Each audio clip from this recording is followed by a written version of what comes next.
एक बार की बात है। बौद्ध भिक्षु का एक शिष्य बहुत बेचैन था। जब भी वह भिक्षा मांगने के लिए बाहर जाता तो उसे वहाँ दुख, दर्द, तकलीफ दिखाई देती। यह सब देखकर वह दुखी रहने लगा। वह ईश्वर से प्रार्थना करता कि सबको सुख दे, खुशी दे। एक दिन उसके मन में ख्याल आया, क्यों इस दुनिया को बनाने वाले ने इन सबको दुख दिया है? क्यों नहीं वह सबको सुख दे देता?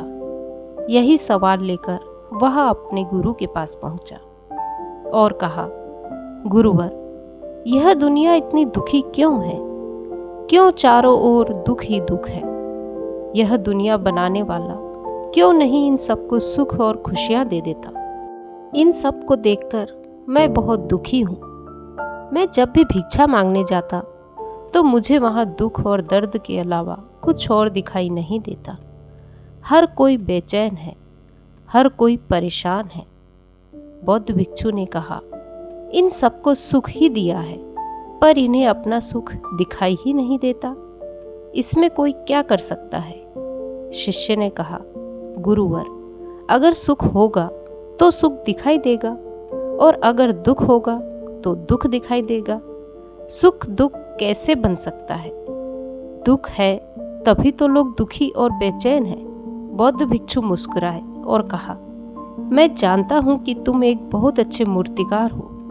तुम एक काम करो, इन लोगों की खुशी के लिए, इन लोगों के सुख के लिए एक ऐसी मूर्ति बनाओ जिसे देखकर यह सब अपना दुख भूल जाए, चाहे थोड़ी देर के लिए ही सही। शिष्य ने कहा, ठीक है गुरुवर, मैं एक ऐसी मूर्ति बनाऊंगा जिसे अगर कोई देखे तो वह अपने दुख और दर्द भूलकर खुश हो जाए। शिष्य ने 1 महीने तक उस मूर्ति पर काम किया। वह दिन रात उस मूर्ति को तराश रहा था। 1 महीने बाद जब उसकी मूर्ति तैयार हो गई तो वह गुरु के पास आया और कहा, गुरुवर, मैंने वह मूर्ति बना ली है। आप मेरे साथ आए और उस मूर्ति को देखें। जो भी उस मूर्ति को देखेगा अपने दुख और दर्द भूल जाएगा, वह खुश हो जाएगा। बौद्ध भिक्षु शिष्य के साथ उस मूर्ति के पास पहुंचे। मूर्ति बहुत सुंदर थी। शिष्य ने एक सुंदर लड़की की मूर्ति बनाई थी जो दिव्य दिख रही थी, देवी दिख रही थी। उसकी मुस्कान ऐसी थी कि कोई भी उसमें खो जाता और अपने दुख दर्द भूलकर खुश हो जाता। गुरु ने कहा, बहुत खूब, बहुत सुंदर मूर्ति बनाई है तुमने। अवश्य ही यह लोगों को उनके दुख से बाहर निकालने में मदद करेगी। पर मैं चाहता हूँ कि तुम इस मूर्ति के चेहरे पर कहीं पर भी एक ऐसा निशान बनाओ जो दिखाई ना दे। शिष्य ने कहा, पर क्यों गुरुवर? बौद्ध भिक्षु ने कहा, यह मैं तुम्हें बाद में बताऊंगा। शिष्य ने उस मूर्ति की आंख के ऊपर एक छोटा सा निशान बना दिया जो दिखाई भी नहीं दे रहा था। बौद्ध भिक्षु ने कहा, बहुत अच्छे, अब इस मूर्ति को गांव के बाहर रख देते हैं। उस मूर्ति को गांव के बाहर रख दिया गया और गुरु शिष्य कुछ दूर जाकर खड़े हो गए। गांव वाले उस रास्ते से बाहर आने लगे। जो भी उस मूर्ति को देखता वह दुखी हो जाता। एक व्यक्ति उस मूर्ति को देख रहा था। उसने बड़े ध्यान से मूर्ति को देखा, फिर अफसोस करता हुआ आगे बढ़ गया। रास्ते में बौद्ध भिक्षु और शिष्य ने उसे रोका। भिक्षु ने कहा, तुम बड़े दुखी दिखाई दे रहे हो, क्या हुआ? व्यक्ति ने कहा, वहाँ एक मूर्ति रखी है, बड़ी सुंदर मूर्ति है, ऐसी कि देखो तो देखते ही रह जाओ, पर अफसोस उसमें कमी है। मूर्तिकार ठीक नहीं था। उसने मूर्ति की आंख के ऊपर एक निशान छोड़ दिया है, इसलिए मैं बहुत दुखी हूँ। काश वह निशान नहीं होता तो कितनी सुंदर मूर्ति होती। शिष्य ने कहा, पर वह निशान तो दिखाई भी नहीं दे रहा, तुमने कैसे देख लिया? व्यक्ति ने कहा, क्या बात करते हो, मेरी तो पहली नज़र उस निशान पर ही पड़ी थी। यह कहकर वह व्यक्ति आगे चला गया। एक दूसरा व्यक्ति उस मूर्ति को देख रहा था। वह भी दुखी होता हुआ आगे बढ़ गया। गुरु और शिष्य ने उस व्यक्ति को भी रोका और उससे पूछा, क्या हुआ? तुम इतने दुखी क्यों लग रहे हो? उस व्यक्ति ने कहा, वहाँ एक बहुत सुंदर मूर्ति है, पर मूर्तिकार बेकार आदमी था। मूर्ति के चेहरे पर एक निशान छोड़ दिया है, जिसने मेरा मन खराब कर दिया है। शिष्य ने कहा, पर वह निशान तो दिखाई भी नहीं दे रहा, तुमने कैसे देख लिया? उस व्यक्ति ने कहा, अरे क्या बात करते हो, मुझे तो सबसे पहले वह निशान ही दिखाई दिया। शिष्य ने कहा, क्या तुम उस निशान को छोड़कर पूरी मूर्ति नहीं देख सकते? क्या हुआ अगर उसमें एक छोटा सा निशान है, बाकी मूर्ति तो अच्छी है ना? व्यक्ति ने कहा, हाँ, मूर्ति तो दिव्य है, अगर उसमें वह निशान नहीं होता, बस इसलिए मैं दुखी हूँ। धीरे धीरे सभी गांव वालों ने वह मूर्ति देखी और सभी दुखी हो गए। आखिर में राजा भी वहां से अपने रथ में निकला। उस मूर्ति को देखकर वह अचंभित था कि इतनी सुंदर मूर्ति रास्ते में कैसे खड़ी है। इसे तो उसके महल में होना चाहिए था, पर फिर वह दुखी हो गया और उस मूर्ति को छोड़कर आगे निकल गया। गुरु और शिष्य ने उस राजा को रोका। गुरु ने राजा से पूछा, आप दुखी क्यों हैं? क्या वह मूर्ति सुंदर नहीं है? राजा ने कहा, मूर्ति तो दिव्य है, पर वह एक निशान जो उस मूर्ति के चेहरे पर है वह सही नहीं है। मूर्तिकार ने गलती कर दी, इसलिए मैं दुखी हूँ। काश वह एक निशान नहीं होता तो यह मूर्ति मेरे महल में होती।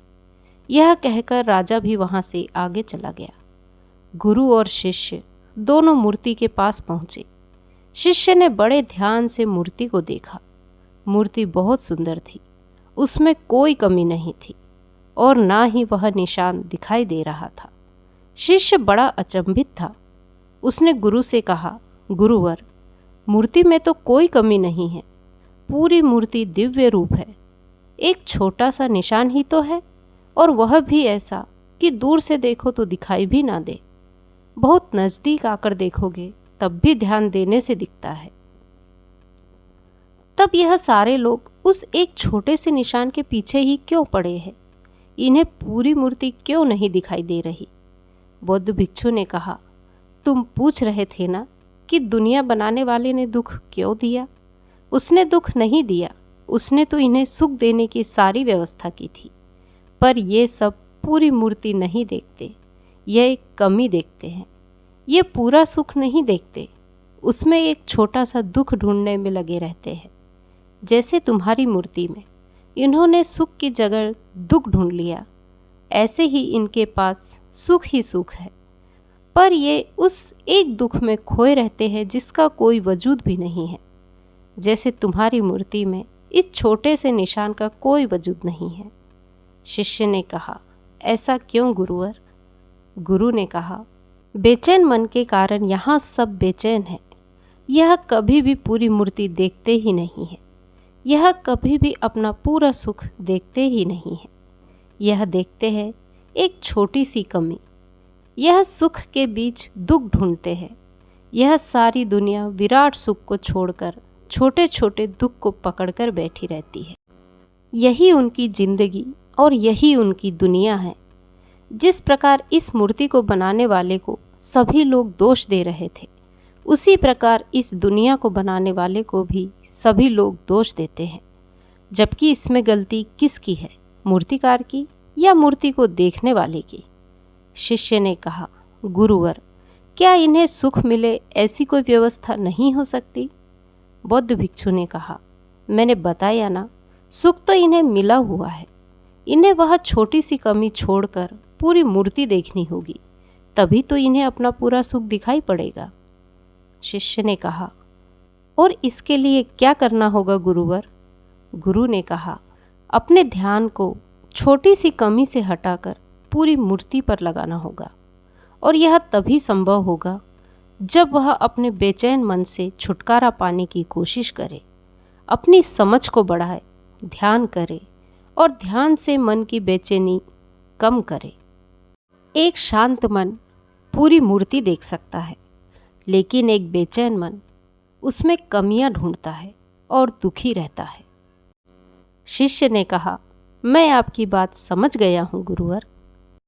दोस्तों, मनुष्य की स्वाभाविक प्रवृत्ति है कि वह सुख तो चाहता है, लेकिन दुख से हमेशा दूर भागने की कोशिश करता है।